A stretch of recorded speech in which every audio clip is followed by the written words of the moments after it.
যদি আপনি ভগবানের প্রসাদ না পেয়ে যদি অমৃত পূরিত হয় তাহলে তো আপনার পাপটা সেরে দেবে, আপনি কিন্তু আত্মা পাবেন। আবার ও যে সেটা খেয়ে পাপ করলো, ওর দিকে আবার 25% পাওয়া আপনাকে সৎকর্ম যদি করে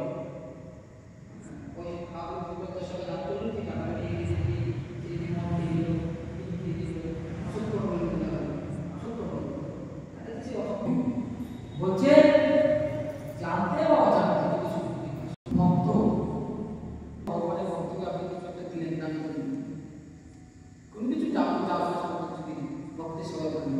ভগবানের সেবা করেন, আপনি ভগবানের জন্য ব্রত করবেন, এর মাধ্যমে